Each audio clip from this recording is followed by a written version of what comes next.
Ta parole est une lampe à mes pieds, une lumière sur mon sentier. Psaume 119, verset 105.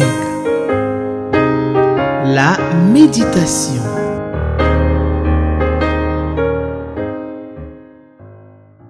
Mesdames et messieurs, chers amis lecteurs de la Bible, Shalom.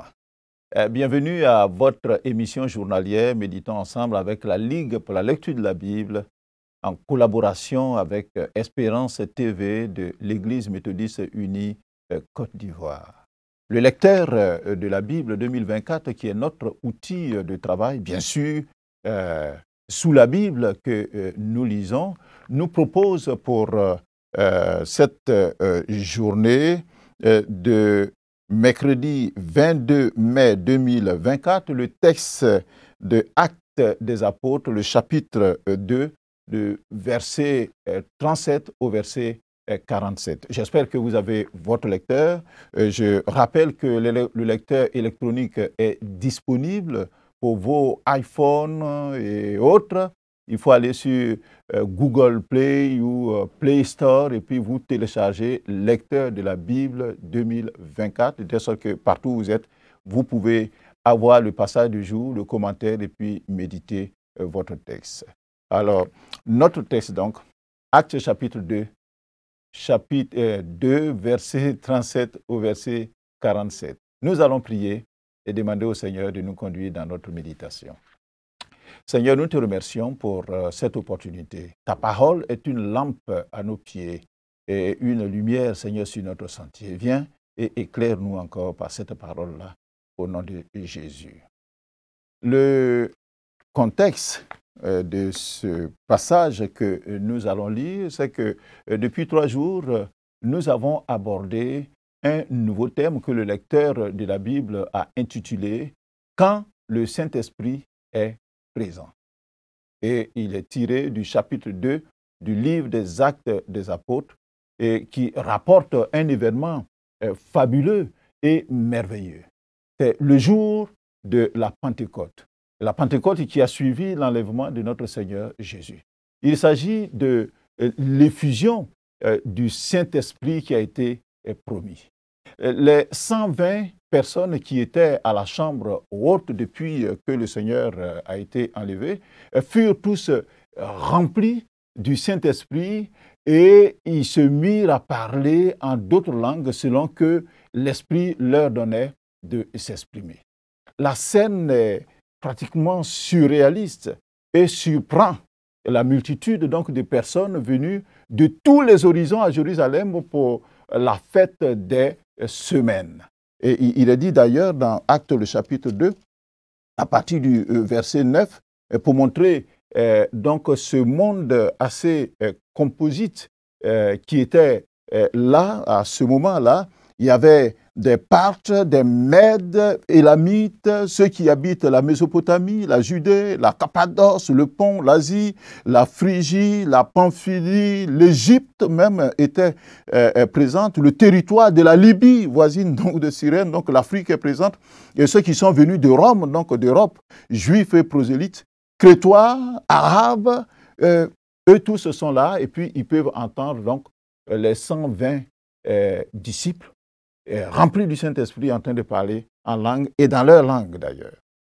Alors Pierre, le leader du groupe, accompagné des 11 apôtres, trouve l'occasion vraiment opportune pour rendre témoignage du Saint-Esprit et de Jésus-Christ.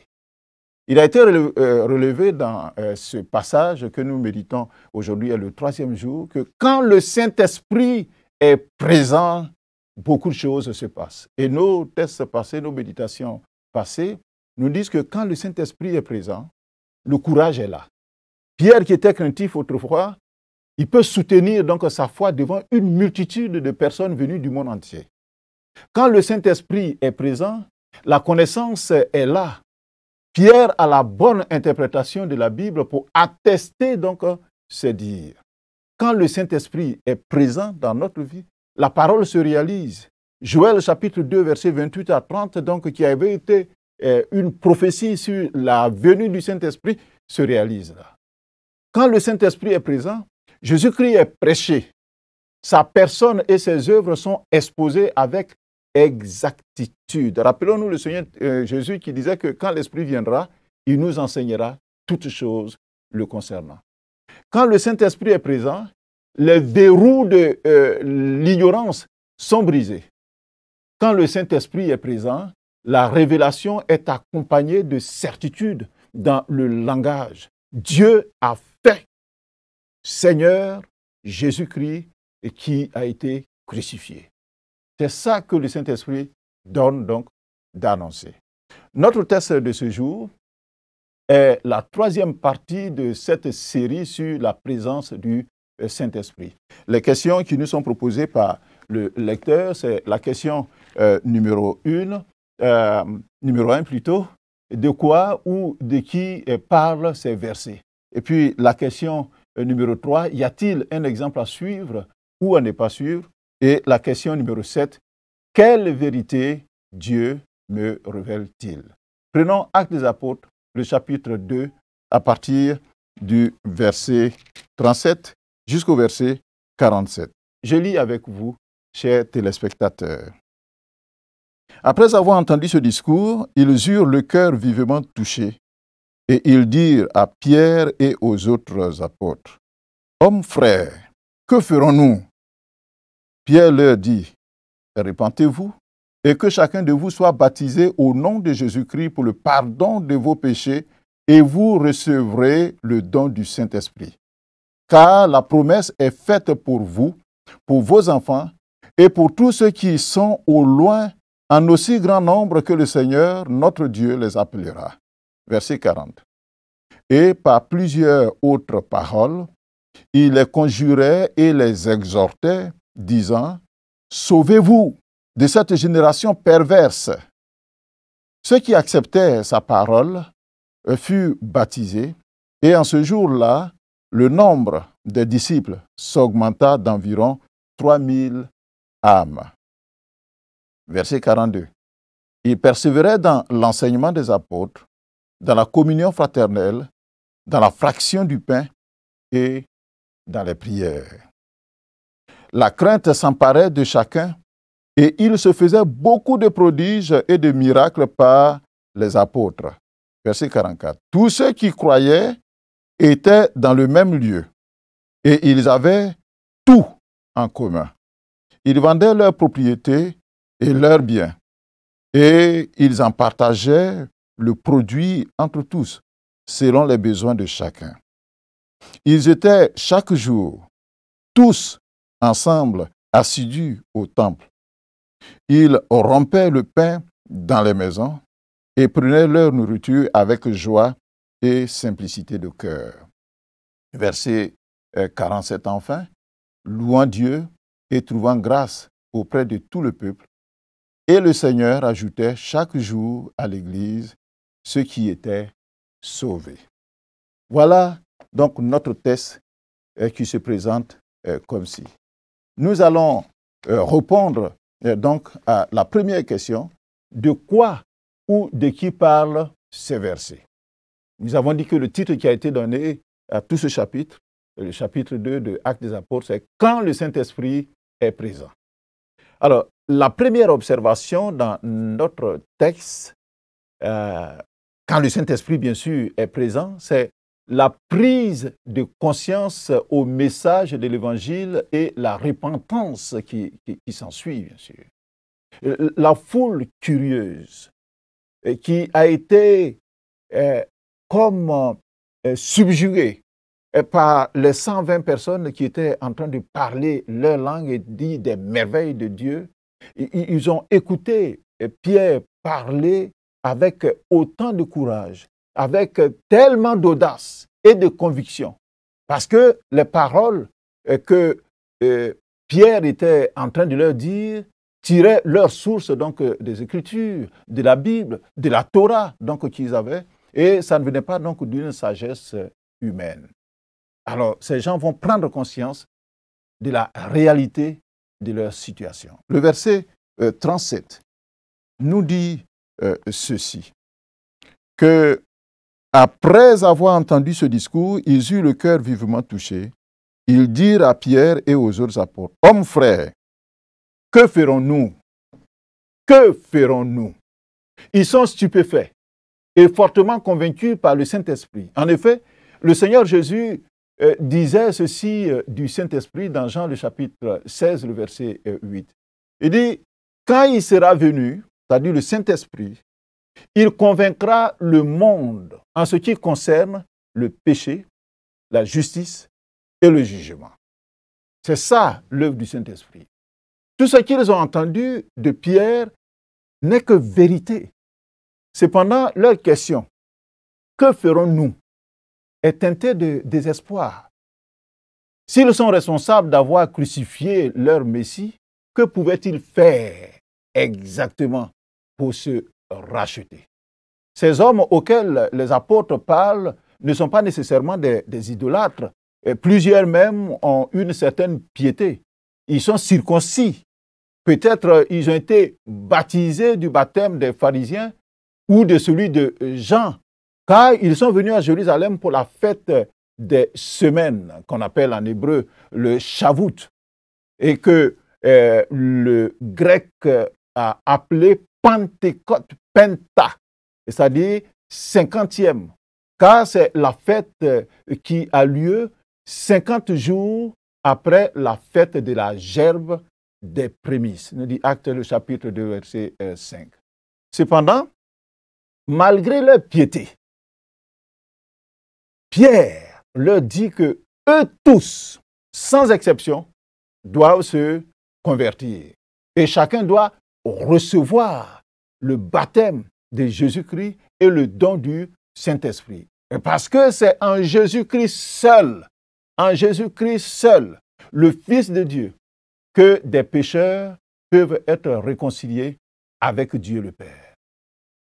Cet événement de la Pentecôte, qui marque le début de l'Église de Jésus-Christ, c'est là que l'Église naît.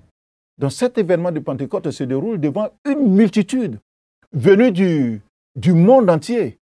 Ceci pour montrer que tous les peuples et toutes les races sont concernés par cette conversion. Nous avons lu qu'ils sont venus de l'Afrique, ils sont venus de l'Europe, ils sont venus des pays arabes, ils sont venus de l'Asie.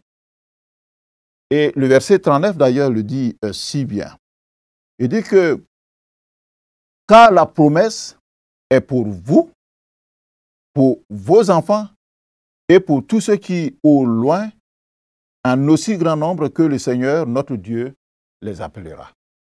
Ainsi, loin d'être une religion, nous comprenons que la foi et la conversion à Christ Jésus sont une nouvelle vie. C'est une expérience qui est personnelle. Elle est vivante, que chaque personne est appelée à faire. Il ne s'agit pas d'un spiritualisme creux et sans âme, car le Saint-Esprit de Dieu vient habiter le chrétien afin de lui témoigner qu'il est enfant de Dieu. Et cela est vrai. D'ailleurs, nous allons lire un texte dans Romains, le chapitre 8 et le verset 16. Il est dit ceci. L'Esprit lui-même rend témoignage à notre esprit que nous sommes enfants de Dieu. Ça, c'est ce que la Bible dit de l'Esprit. Pierre ajoute que se convertir, c'est se sauver de cette génération perverse qui va tomber sous le terrible jugement de Dieu à cause, bien sûr, de sa perversion.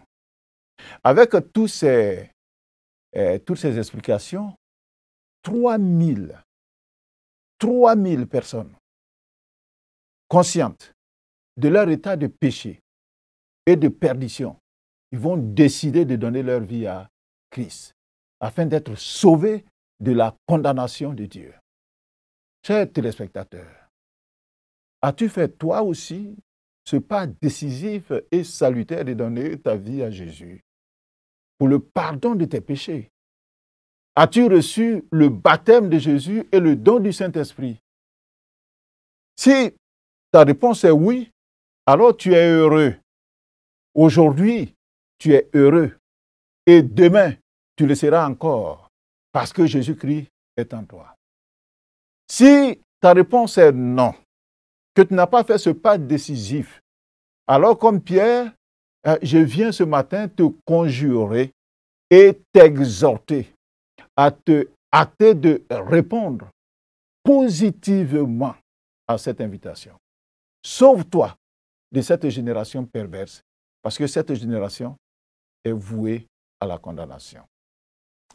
Qu'est-ce que le Saint-Esprit présent fait encore? Quand le Saint-Esprit est présent, le centre d'intérêt de la vie change et des prodiges donc s'opèrent en nous et autour de nous, ou alors par nous. Ceux qui ont cru en Jésus par le message de Pierre trouvent désormais leur plaisir, surtout dans les choses spirituelles. Et on le voit au verset 42. Il a dit ceci, que ceux qui ont cru, bien sûr, ceux qui ont accepté la parole, qui ont été baptisés, les 3000, au verset 42, il a dit, ils persévéraient dans l'enseignement des apôtres, dans la communion fraternelle, dans la fraction du pain et dans les prières. Ces éléments de piété sont des signes distinctifs du chrétien. Les nouveaux croyants cherchent d'abord à s'édifier spirituellement. Voici ce qui caractérise leur nouvelle vie. Au verset 44, c'est cette vie communautaire. Ils étaient dans le même lieu. Ils avaient tout en commun. Deuxième chose qui caractérisait cette nouvelle vie, c'est l'assistance mutuelle. Le verset 45 dit qu'ils vendaient leurs propriétés et leurs biens et ils en partageaient le produit entre tous selon les besoins de chacun. Troisième chose, c'est l'interaction en vue de l'édification spirituelle du groupe. Le verset 46 dit qu'ils étaient chaque jour, tous ensemble, assidus au temple. Ils rompaient le pain, c'est-à-dire ils prenaient la Sainte Seine, donc dans les maisons, et prenaient leur nourriture avec joie et simplicité. Quatrième chose, c'est la dévotion à Dieu et le bon témoignage par leur vie. Et c'est le verset 47 qui le dit. Ils louaient Dieu et trouvaient grâce auprès de tout le peuple. C'est cette dévotion et ce bon témoignage. Quand l'Église vit aussi parfaitement l'unité et la solidarité prônée par le Seigneur, il s'ensuit que chaque jour, des âmes sont sauvées et l'Église croît son effectif. Et c'est ce que dit le verset 47. Chaque jour, ils étaient chaque jour tous ensemble, assidus au temple. Et alors, le Seigneur va faire quelque chose donc d'extraordinaire. Il va ajouter à l'Église ceux qui étaient sauvés. De plus, les croyants en Jésus respectent la parole de Dieu et le Saint-Esprit opère des prodiges donc par eux. C'est le verset 43 qui le dit, que la crainte s'emparait de chacun et il se faisait beaucoup de prodiges et de miracles par les apôtres. Craindre Dieu, c'est respecter sa puissance. Craindre Dieu, c'est respecter la majesté de Dieu. Craindre Dieu, c'est voir la sainteté de Dieu, respecter cette sainteté et faire comme lui. Craindre Dieu, c'est dépendre étroitement de lui. Le Saint-Esprit agit dans la vie du croyant qui craint Dieu. Parce que quand il craint Dieu, beaucoup de prodiges et de miracles l'accompagnent. Répondons à la question numéro 3. Y a-t-il un exemple à suivre ou à ne pas suivre? Il y a beaucoup d'exemples à suivre. Le premier exemple, c'est l'exemple de Pierre qui a étudié et connaît la parole de Dieu. Il s'en sert pour annoncer l'Évangile. Ça, le chrétien doit connaître la parole de Dieu. Et c'est ce qui est notre outil pour aller présenter l'Évangile aux autres. Ce n'est pas notre intelligence, ce n'est pas notre propre sagesse, Deuxième exemple à suivre, c'est la prédication de Pierre qui est centrée sur Jésus et la promesse donc du salut par la foi en Jésus-Christ. Il ne leur dit pas, croyez en Jésus-Christ et puis vous allez voyager. Vous croyez en Jésus-Christ, vous aurez l'argent. Croyez en Jésus-Christ, vous serez riche, vous aurez du succès. Non. Croyez en Jésus-Christ et vous serez sauvés. Le salut, la vie éternelle, c'est ça qui est au centre par Jésus-Christ. Troisième exemple à suivre, c'est l'exemple des 3000 personnes qui acceptèrent la parole de Dieu. Ils se sont repentis de leurs fautes. Ils se sont fait baptiser au nom de Jésus-Christ pour le pardon de leurs péchés en vue de recevoir le don du Saint-Esprit. En effet, l'on peut entendre l'Évangile, comprendre le message et ne pas faire le pas décisif de l'acceptation de ce message-là. Mais les 3000, ils ont fait le bon choix. Quatrième exemple, les apôtres mettaient un point d'honneur à enseigner le peuple dans les voies du Seigneur. Il est dit au verset 42 qu'ils persévéraient dans l'enseignement des apôtres. En tant que chrétiens, nous devons être capables de transmettre l'enseignement de Jésus-Christ autour de nous, aux autres, à ceux qui viennent de connaître le Seigneur. Cinquième exemple, qui est un très bon exemple, ce sont les croyants, ceux qui ont cru, les 3000 là, et ceux qui étaient là avant. Il est dit au verset 42 qu'ils persévéraient dans l'enseignement des apôtres, dans la communion fraternelle, dans la fraction du pain et dans les prières. Le chrétien doit prendre plaisir à tout ce qui est acte de piété. Et c'est quoi les actes de piété? C'est lire sa Bible, c'est prier, c'est jeûner, c'est veiller, c'est rester donc avec les frères pour parler donc des choses de Dieu. L'exemple qui n'est pas à suivre donc dans ce texte que nous avons lu, c'est l'exemple de ceux qui n'ont pas accepté la parole de Dieu, après avoir entendu tout ce monde donc parler en d'autres langues des merveilles de Dieu, et après avoir écouté le discours de Pierre. Malgré les paroles persuasives de Pierre, tirées de la Bible, une partie de l'auditoire n'a pas pris la bonne décision de se repentir et de se faire baptiser. Parce qu'il a dit, ceux qui acceptèrent, cela veut dire que certains n'ont pas accepté la parole de Dieu. Ils ne se sont pas sauvés de cette génération perverse qui est vouée à la condamnation. Quelle vérité Dieu me révèle-t-il? J'ai retenu deux vérités. La promesse du salut en Jésus-Christ et tous les avantages liés donc à ce salut en Jésus-Christ, elles sont pour tout le monde, sans exception. Noir, jaune, rouge, blanc, nous tous, nous sommes appelés à ce salut en Jésus-Christ. C'est-à-dire les Juifs et les païens, c'est-à-dire ceux qui ne sont pas Juifs, nous autres.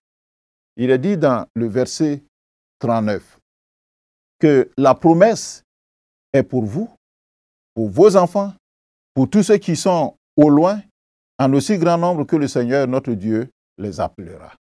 Tous ceux qui sont au loin, là, c'est nous, là, qui n'étions pas juifs, qui ne sommes pas juifs.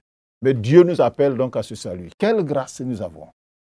Deuxième vérité, c'est que celui qui se répand de ses péchés, bien sûr, et qui se fait baptiser au nom de Jésus, reçoit le pardon de ses péchés et il reçoit le don du Saint-Esprit. Et je vous ai dit plus haut que l'Esprit de Dieu, le don du Saint-Esprit en nous, quand le Saint-Esprit est en nous, le Saint-Esprit parle à notre esprit que nous sommes enfants de Dieu. Il y a des gens qui pratiquent certaines religions. On leur demande, est-ce que malgré que tu pratiques ta religion, tu es sauvé? Il dit, ah ça je ne sais pas, c'est quand je serai au ciel. Mais le chrétien a cette assurance.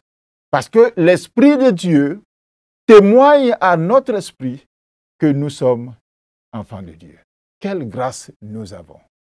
Alors, quel est le verset, pour terminer, le verset qui me frappe donc le plus, qui m'interpelle le plus? Moi, j'ai relevé le verset 42. qui dit qu'il persévérait dans l'enseignement des apôtres, dans la communion fraternelle, dans la fraction du pain et dans les prières. La vie chrétienne est une vie de combat et une vie de dévotion permanente à Dieu.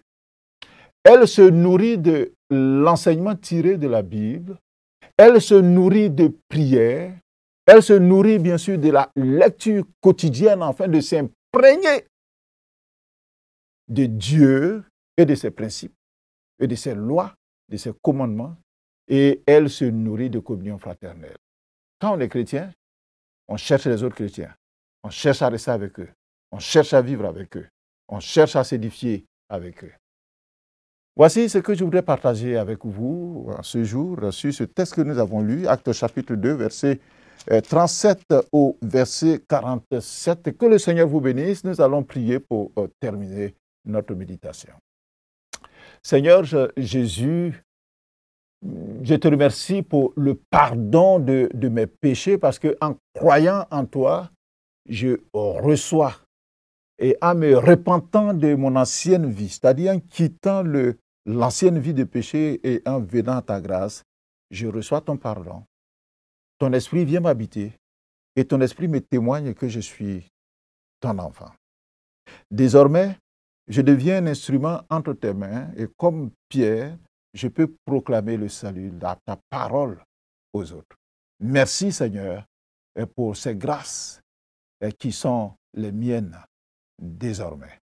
Sois béni et sois béni pour chacun des téléspectateurs qui ont médité avec nous et ceux qui n'ont pas eu l'occasion et qui méditent donc chez eux. Que ta grâce, Seigneur, les accompagne au nom de Jésus-Christ. Amen. Vous trouverez bien sûr le commentaire donc du lecteur à la page 65. Le Seigneur vous bénit. Demain, un autre jour, un autre texte, une autre bénédiction du Seigneur. Ta parole est une lampe à mes pieds, une lumière sur mon sentier. Psaume 119, verset 105. La méditation.